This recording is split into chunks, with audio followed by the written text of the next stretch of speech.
High I am مبشر الطاف اور آپ دیکھ رہے ہیں یوٹیوب پر میرا چینل اسپریڈ نالج. میری ان ویڈیوز کا پرپس یہ ہے کہ لوگوں کی سوچ میں تبدیلی لائی جائے اور ان کی تھنکنگ کو چینج کیا جائے اور ان کو جاننے کی طرف لایا جائے. کیونکہ یاد رکھیں جاننا نہ جانے سے بہتر ہے، اور ویسے بھی کہا جاتا ہے کہ نالج از پاور. اور ہم بحیثیت مجموعی بھی میرا تجزیہ یہ ہے کہ ہم اس لیے پیچھے رہ گئے ہیں کیونکہ ہم نے جاننے کی طرف دھیان نہیں دیا، یعنی ہم نے نالج کو پرسو کرنا چھوڑ دیا ہے.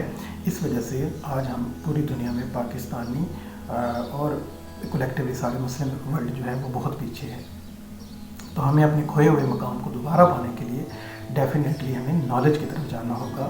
اور ہمارا سب سے بڑا پرابلم اگنورینس ہے، اور اس کا علاج جو ہے وہ ہے کہ ہم زیادہ سے زیادہ جانیں. تو آج کی اس ویڈیو میں ہم ایک نئی چیز جاننے کی کوشش کرتے ہیں، اور وہ ہے کہ گلگامش پروجیکٹ کیا ہے. گلگامش پروجیکٹ کو جاننے سے پہلے ہمیں جاننا پڑے گا کہ گلگامش کیا ہے. گلگامش جو ہے یہ سب سے قدیم ترین ایپک پوئم ہے. اس سے پہلے ایلیڈ اور اڈیسی جو کہ ہومر نے لکھی تھی، جو گریک پوئم ہیں، ان کو سمجھا جاتا تھا، یا مہا بھارتا جو پوئمس لکھی گئی انڈیا کے اندر، ان کو سمجھا جاتا تھا. لیکن ریسنٹلی 1920s کے راؤنڈ اباؤٹ عراق کے راؤنڈ اباؤٹ جہاں پہ قدیم میسیپوٹیمین سویلائزیشن ہوا کرتی تھی، جو دنیا کی سب سے پہلی سویلائزیشن ہے، اس کا ایک سٹی ملا تھا ریت کے اندر دبا ہوا. اور اس ایکسکیویشن کے نتیجے میں، اس کھدائی کے نتیجے میں کچھ کلے ٹیبلٹس ملی، اور ان کلے ٹیبلٹس کے اوپر جو لکھا گیا اس کو پڑھنے کی کوشش کی جا رہی ہے. اور اس میں جو سب سے انٹرسٹنگ چیز لٹریچر کے حوالے سے ملی ہے، اس ایک ایپک پوئم ملی ہے جس کا نام ہے گلگامش. تو گلگامش ایکچولی ایک ہیرو ہے اس ایپک پوئم کے اندر، جو ایک سٹی اڑک کے کنگ ہیں. اور وہ اسٹوری میں ہوتا کیا ہے ان شارٹ کہ ان کے بہت قریبی دوست ہیں جو پہلے تو ان سے لڑنے کے لیے آتے ہیں، اور ان کے درمیان ان کی لڑائی ہوتی ہے اینکیڈو. اور پھر بعد میں وہ دونوں دوست بن جاتے ہیں اور جنگلوں کو سیر کے لیے نکلتے ہیں، اور ساتھ میں بہت اچھا وقت بتاتے ہیں اور بہت کلوز فرینڈ بن جاتے ہیں. لیکن پھر ایک دن کیا ہوتا ہے کہ اینکیڈو کی ڈیتھ ہو جاتی ہے، اور گلگامش جو اس کے پاس بیٹھا ہے، وہ اس کا دوست مر چکا ہے، اور اس کے ناک سے وہ کیڑا سا نکلتا ہوا دیکھتا ہے تو وہ بہت گھبرا جاتا ہے اور موت سے ڈر جاتا ہے. اور وہ سوچتا ہے کہ میں جو ہے وہ بالکل نہیں مرنا چاہوں گا، یا میں اس طرح سے مجھے نہیں مرنا چاہیے، مجھے ڈیتھ کو کنکر کرنا چاہیے، یا اس کے بارے میں یا ابدی زندگی کے لیے جدوجہد کرنی چاہیے. وہ اٹھتا ہے اور اس تلاش میں نکل کھڑا ہوتا ہے. اور پوئم کا جو سیکنڈ پارٹ ہے وہ اسی کی یہی کوسٹ ہے، یہ جرنی ہے کہ وہ اس سوال کے جواب میں نکلتا ہے کہ میں مرنے سے بچ سکتا ہوں یا الیگزر آف لائف جو ہے اس کی تلاش میں نکلتا ہے.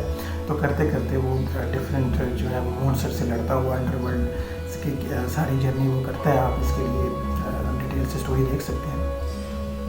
تو جو سوال کا جو اسے جواب ملتا ہے وہ یہ ہے کہ آپ جو ہے انسان ہے، اس کی پیدائش کے ساتھ ہی ڈیتھ کو پیدا کیا گیا ہے، لہٰذا وہ ڈیتھ کو جو ہے وہ کانکر نہیں کر سکتا. تو ایٹ دا اینڈ جو ہے وہ یہ وزڈم لے کے لوٹتا ہے کہ ہمیں موت کے ساتھ ہی زندگی پیدا ہوئی ہے، اور موت کی اس حقیقت کو ہمیں ایکسیپٹ کرنا پڑے گا.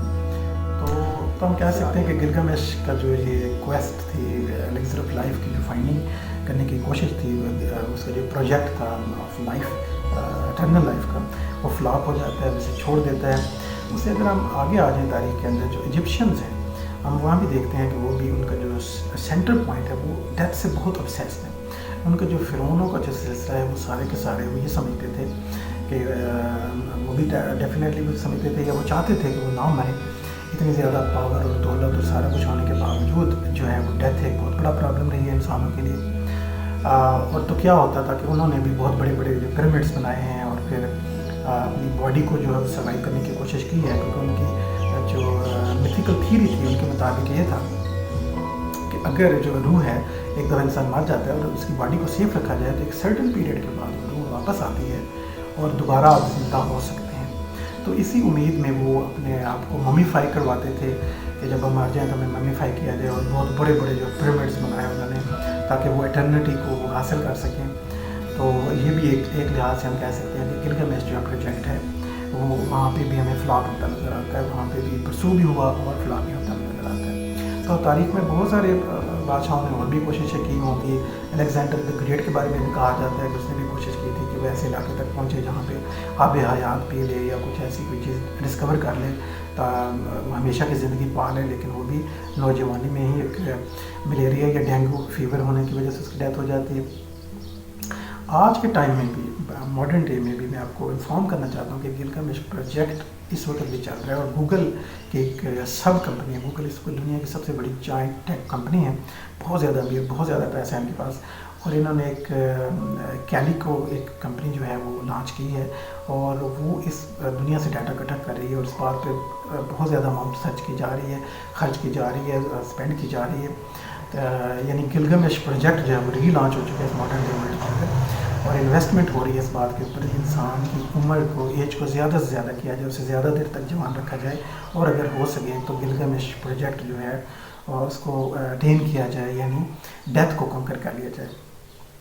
مجھے نہیں پتا کہ یہ سب ہوگا کہ نہیں ہوگا, زندگی کو بڑھا پائیں گے کہ نہیں بڑھا پائیں گے, یہ تو وقت ہی بتائے گا. لیکن گلگامش پروجیکٹ اس ٹائم گوگل اس پر کام کر رہا ہے. یہ میں چیز آپ کے ساتھ شیئر کرنا چاہتا تھا. Thank you.